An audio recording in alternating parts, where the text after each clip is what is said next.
Setelah 2 tahun tidak bisa merayakan HUT RI secara meriah akibat pandemi COVID-19, tahun ini pemerintah memberikan kelonggaran untuk menggelar upacara serta berbagai lomba.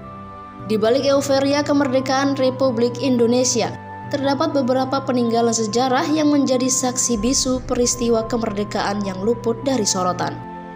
Tim Binetwork Media mencoba menggali peninggalan apa saja yang terdapat di Museum Blambangan, Dinas Kebudayaan dan Pariwisata Kabupaten Banyuwangi.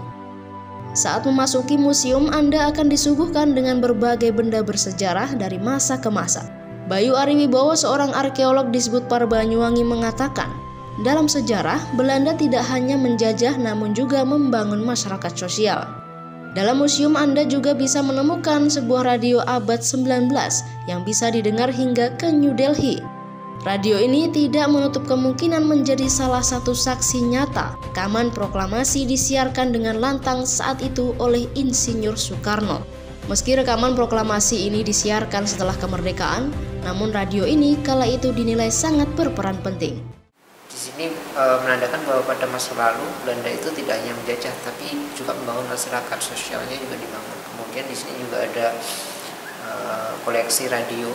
Nah, di sini ada radio. Kenapa? Pada masa lalu sebenarnya penyebar luasan berita tentang proklamasi kemerdekaan 17 Agustus 45 itu melalui radio. Nah, ada cerita penting yang sebenarnya perlu diketahui oleh masyarakat juga. Ketika itu Bung Karno hanya berbekal dokumentasi foto saja, tidak ada suara. Tapi pada beberapa tahun kemudian oleh RRI waktu itu Bung Karno diminta untuk membacakan ulang teks proklamasi agar ada rekaman suaranya. Tetapi pada masa itu Bung Karno menolak karena lawang sudah dibacakan, kok dibacakan ulang, nggak afdol. Kemudian tapi berubah pikiran agar mereka tahu suara Bung Karno waktu itu, kemudian dibacakan ulang hingga radio di museum ini adalah radio dari masyarakat.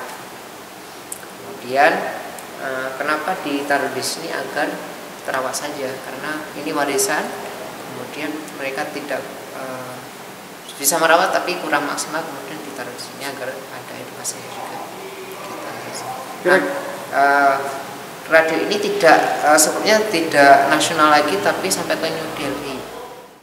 Bayu sendiri memaknai kemerdekaan yaitu bebas berpendapat dimanapun, serta bebas dalam artian tidak melupakan konteks tanggung jawab.